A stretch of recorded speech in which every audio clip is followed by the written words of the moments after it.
요한복음 시즌2의 네 번째 시간입니다. 표적의 책이라 하는 요한복음 중에서도 5장부터 10장까지의 단락에서는 심화 표적들 4개를 보게 됩니다.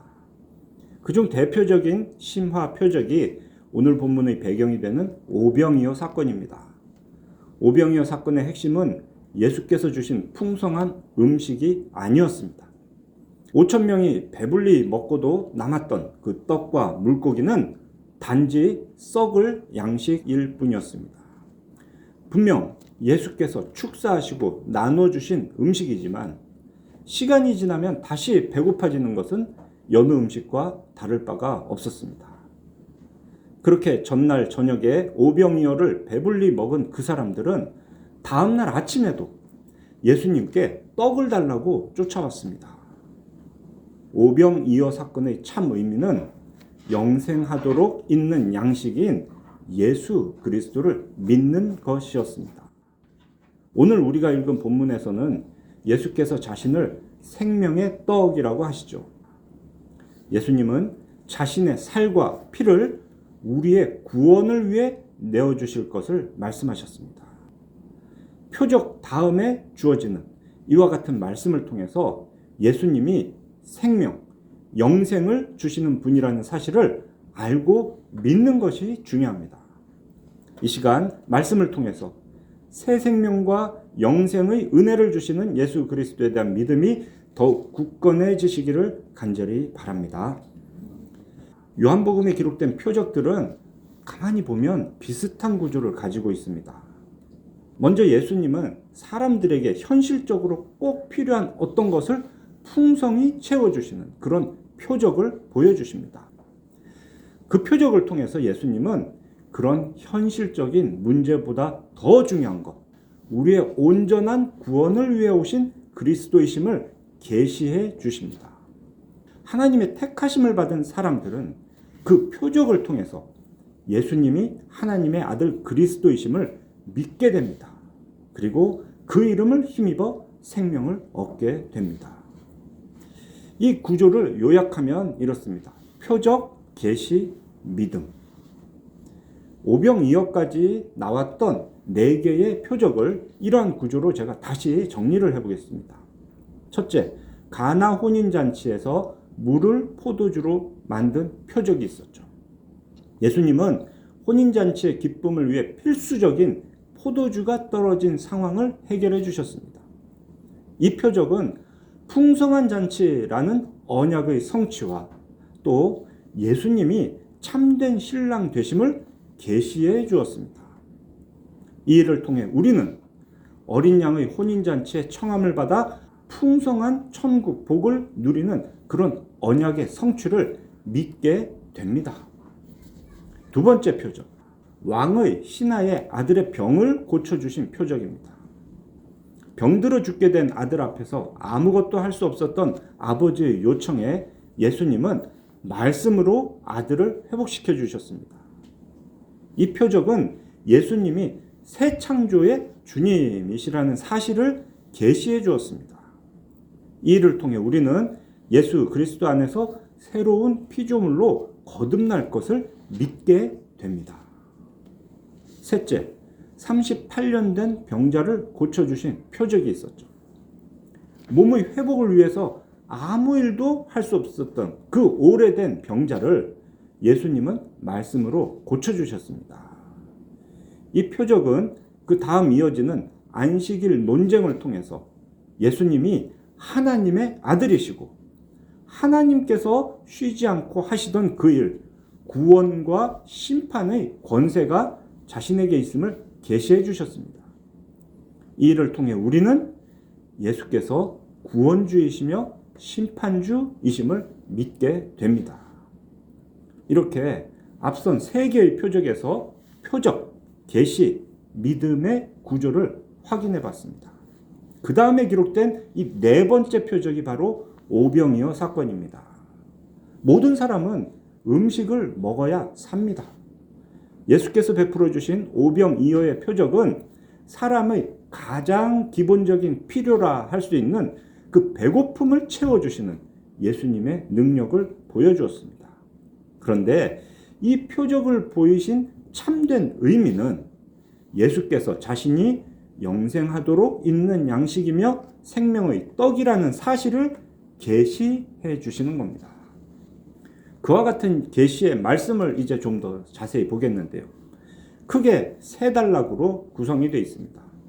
근데 이 계시의 말씀 안에서도 또 공통적인 패턴이 보입니다. 예수님은 그냥 가만히 계시다가 갑자기 설교를 하시는 게 아니었습니다. 5장의 38년 된 병자를 고치신 표적에서도 보았듯이 표적, 이적 다음에 벌어진 그 유대인들과의 안식일 논쟁을 통해서 자신이 누구이신가를 계시해 주셨죠. 오늘 보고 있는 이 오병이어의 표적에서도 마찬가지입니다. 유대인들이 본질과 상관없는 그런 어리석은 질문을 하면 예수님은 본질을 밝히 드러내는 답변을 해주십니다. 그 속에서 예수님이 누구신가를 계시해 주는 거죠. 그런 답변의 핵심은 또 똑같이 진실로 진실로 내게 이르노니 라고 시작하는 그 문장 안에 들어 있습니다. 제가 이처럼 패턴에 대해서 말씀드리는 건 이유가 있습니다. 예수님의 답변이 분명 중요합니다. 그런데 이 패턴을 이루고 있는 유대인의 어리석은 질문도 우린 주의해서 봐야겠습니다. 우리도 유대인들처럼 본질과 상관없는 그런 어리석은 일에 관심을 빼앗기고 있는 건 아닌지 늘 자신을 돌아봐야 하기 때문입니다. 이제 예수님이 자기를 계시하시는 그 문답 첫 번째를 보겠습니다. 22절부터 40절까지입니다. 그 안에서 질문은 25절에 이렇게 되어 있습니다. 랍비여, 언제 여기 오셨나이까? 그 앞문장 22절부터 25절까지의 문장을 보면 이들이 이런 질문을 하는 의도가 뭔지 알 수 있습니다. 자기들이 예수님을 열심히 찾고 있었습니다. 그 얘기를 하는 거예요. 그에 대한 예수님의 답변이 26절입니다. 내가 진실로 진실로 너희에게 이르노니 라고 딱 시작을 하죠. 그 다음에 핵심이 들어있는 거예요. 너희가 나를 찾는 것은 표적을 본 까닭이 아니요 떡을 먹고 배부른 까닭이로다. 썩을 양식을 위하여 일하지 말고 영생하도록 있는 양식을 위하여 하라. 이 양식은 인자가 너희에게 주리니 인자는 아버지 하나님께서 인치신 자로다. 결국 이 첫 답변의 핵심은 영생하도록 있는 양식을 위해 일하라는 겁니다. 영생하도록 있는 양식을 위해 해야 하는 일이 곧 예수님을 믿는 것입니다.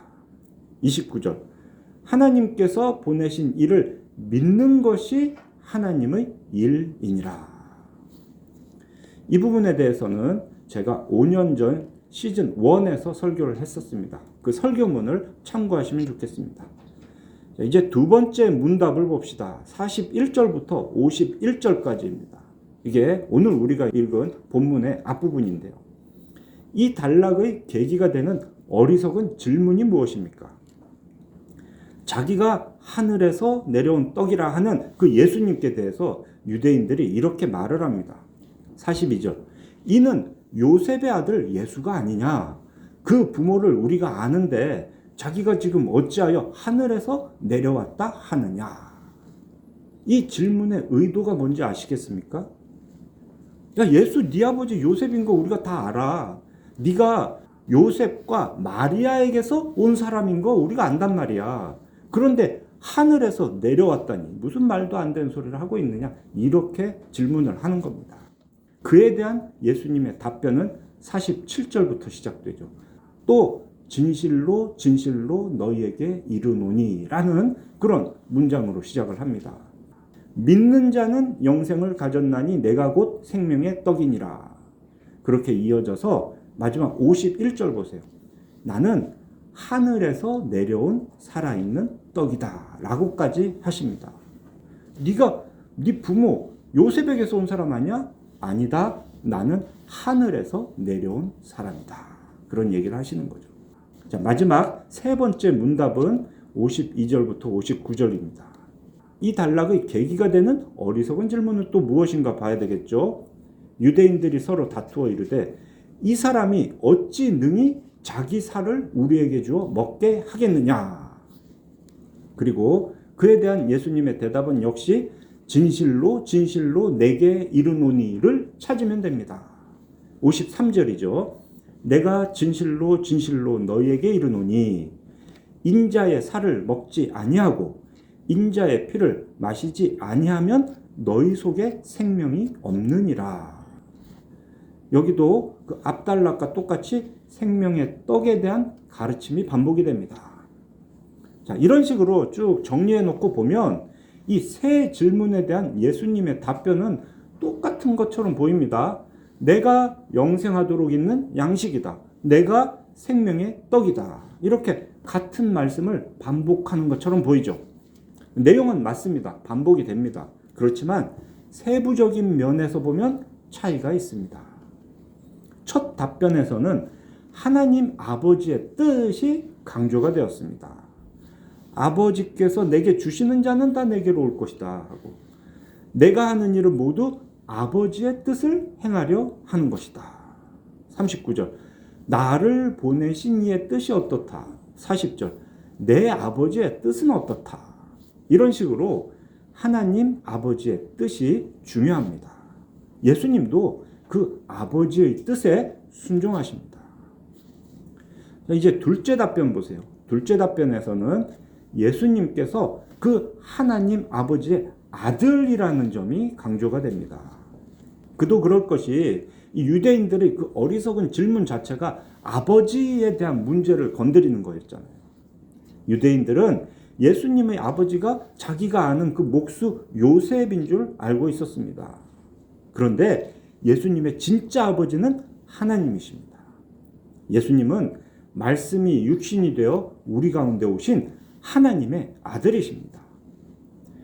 그래서 하나님께서 이끌지 아니하시면 아무도 예수님 그 아들에게 올 수가 없습니다. 여기서 하나님께서 이끄신 사람이 곧 하나님께서 택하신 사람이죠. 그러니 예수님은 그 사람을 택하신 사람, 하나님께서 이끌어 주신 그 사람을 반드시 마지막 날에 다시 살리십니다. 왜? 그 아버지의 아들이시기 때문에. 그리고 중요한 말씀이 45절이죠. 선지자의 글에 그들이 다 하나님의 가르치심을 받으리라 기록되었은즉 아버지께 듣고 배운 사람마다 다 내게로 오느니라. 아버지와 아들과의 관계에 대해서 계속되는 말인데요. 특히 여기서 말하는 그 선지자의 글이라는 것은 이사야 54장 13절을 말합니다. 이렇게 돼 있어요.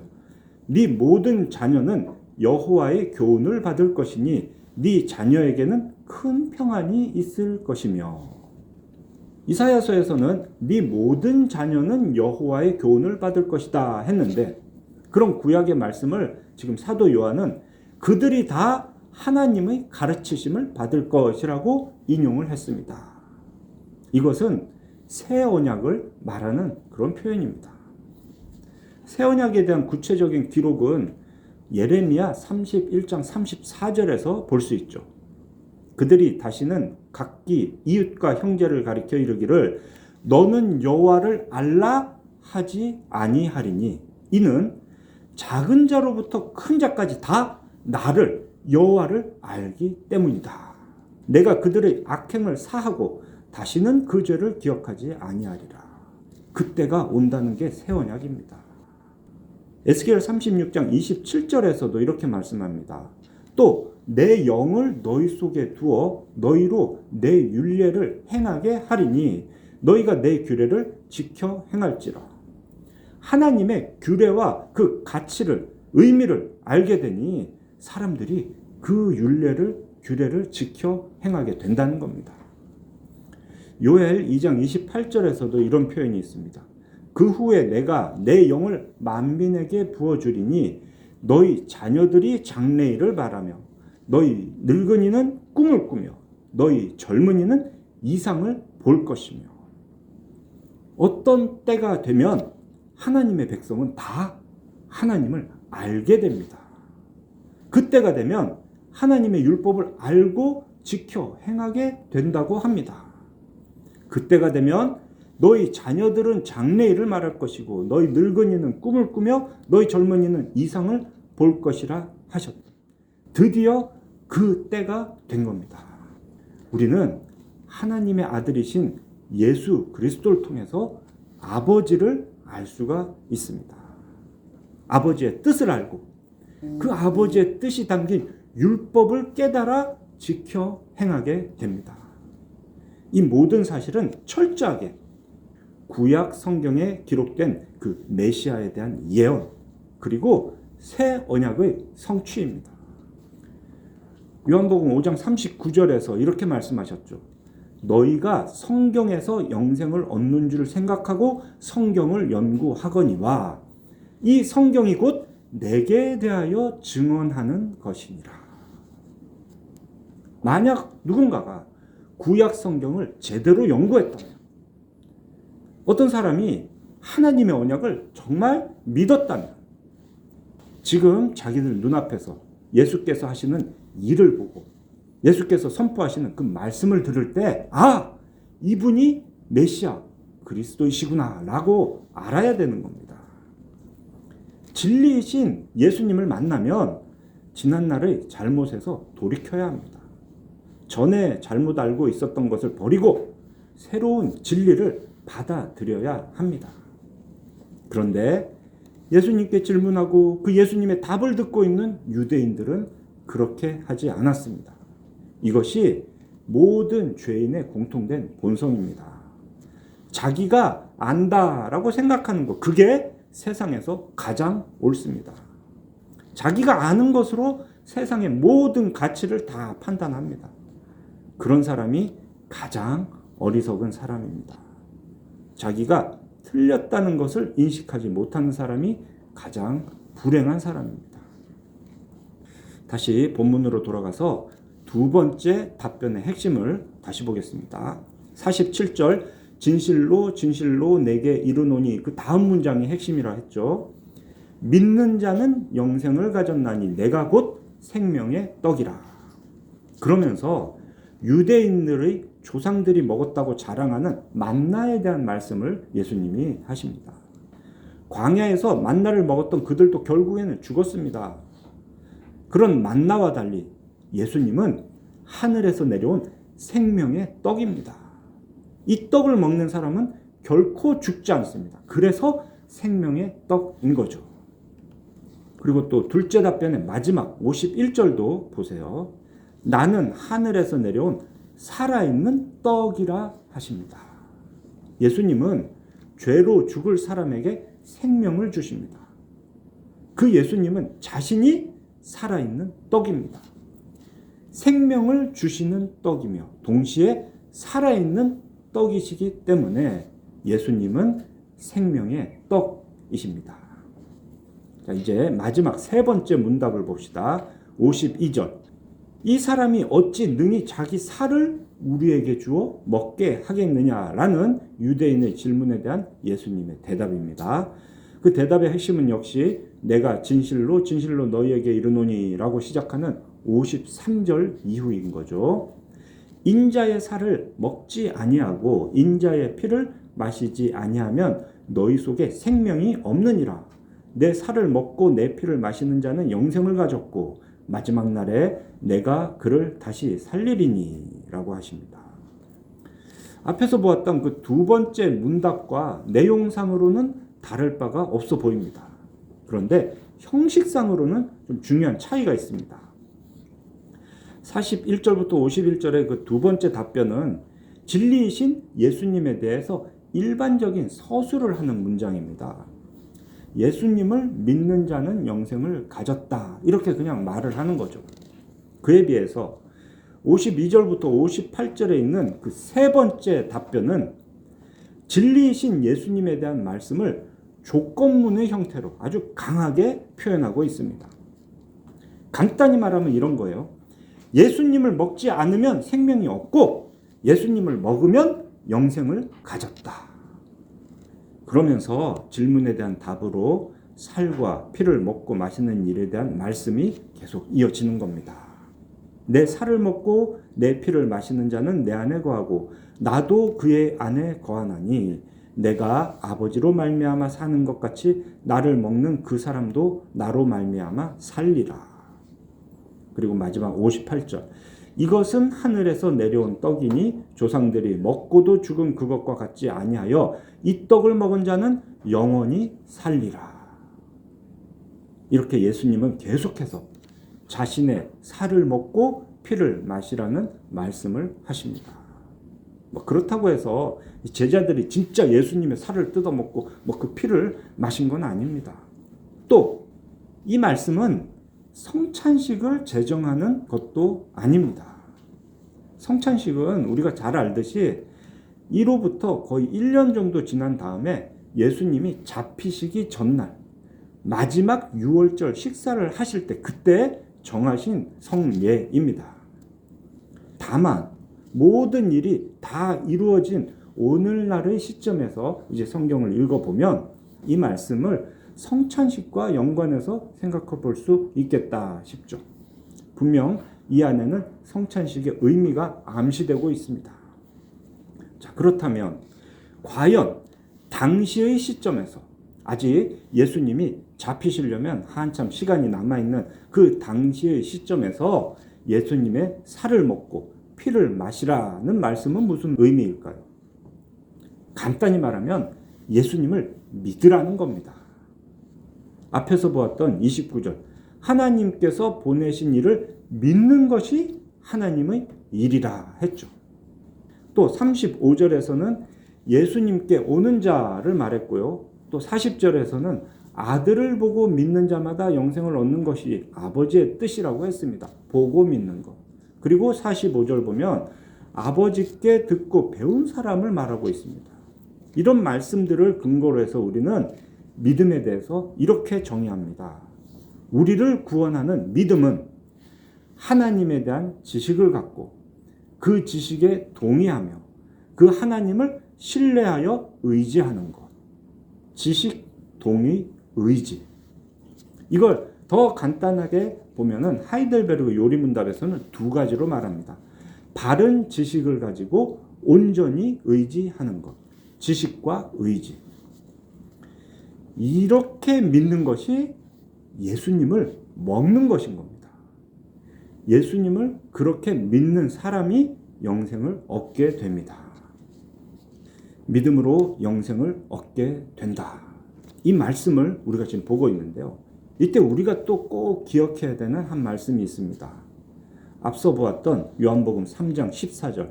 모세가 광야에서 뱀을 든 것 같이 인자도 들려야 하리니 이는 그를 믿는 자마다 영생을 얻게 하려 하심이니라. 지금 계속해서 믿어 영생을 얻게 한다라는 말씀을 하시니 그 말씀을 들을 때 우리는 이 일을 기억해야 되는 겁니다. 예수님을 믿는 사람에게 영생을 주시는데 그 일이 이루어지기 위해서는 반드시 인자가 들려야 하는 겁니다. 이 들린다는 것은 승천하시는 걸 말하는 게 아닙니다. 인자이신 예수님이 나무에 높이 달려야 한다는 겁니다. 우리에게 영생을 주시기 위해 예수님은 십자가에 달려 죽으실 겁니다. 예수님은 그렇게 자신을 희생하심으로 사람들에게 영생을 주셨습니다. 이 사실을 아는 우리는 그래서 영생을 주신다라고 하실 때 그 말씀을 그냥 밋밋하게 태연하게 들을 수가 없습니다. 우리가 예수님을 믿는다 할 때 반드시 따라야 하는 것이 있는데 그것은 바로 회개입니다. 우리 죄 때문에 예수님이 살과 피를 내어주신다는 거예요. 예수님이 나무에 높이 들리신다는 겁니다. 그걸 아는 우리는 그 은혜를 입었을 때 회개해야 됩니다. 우리의 죄를 대속하시기 위해 나무에 높이 달려서 십자가에 달려서 살을 찢고 피를 흘리실 그 예수님을 알기 때문에 그런 대속의 은혜로 심판을 면한 사람이 어찌 죄에 계속해서 머물러 있겠습니까? 그래서 예수 그리스도를 먹는 사람, 예수 그리스도를 믿는 믿음에는 반드시 죄에서 돌이키는 회개가 함께 합니다. 이제 마지막으로 주목할 말씀은 56절에 거하다입니다. 예수님의 살을 먹고 피를 마시는 사람, 예수님을 믿는 사람은 예수 안에 거하고 예수님도 그 사람 안에 거하신다 하십니다. 이것을 좀 어려운 말로 상호 내재 관계라고 합니다.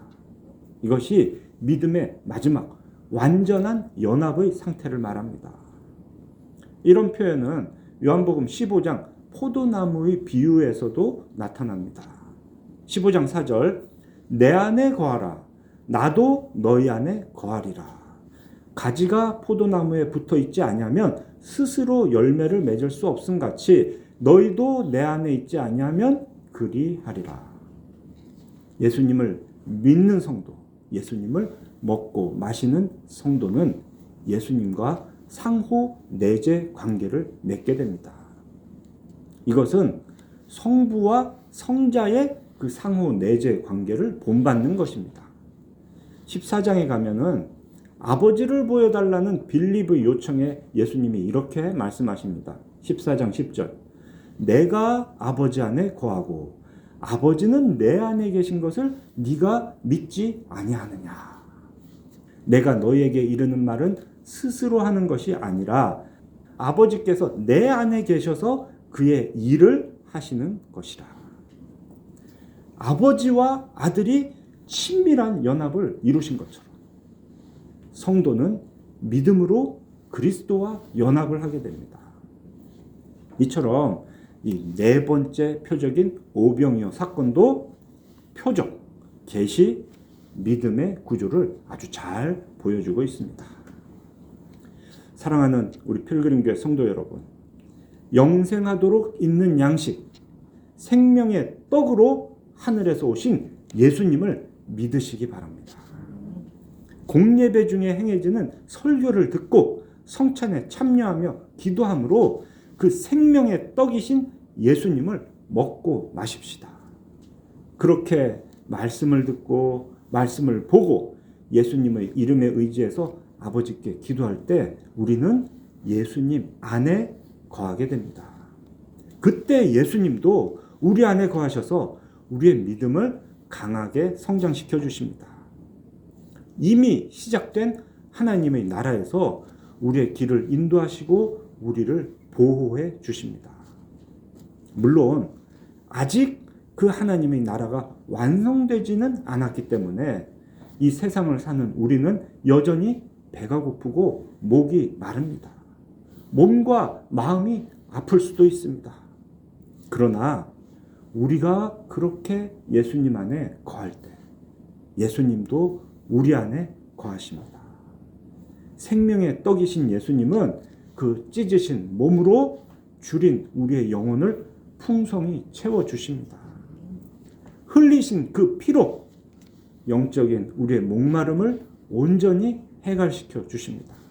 그렇게 이 세상에서도 안식을 맛보게 하십니다. 그리고 마침내 주 계신 곳 하늘나라로 우리를 영접하시고 영생을 누리게 하십니다. 아멘. 주 예수여 오시옵소서. 온전한 안식을 누릴 그날을 소망하며 생명의 떡이신 예수께서 주시는 새 힘으로 세상을 넉넉히 이기는 우리 모두가 되시기를 삼위일체 하나님의 이름으로 축원합니다.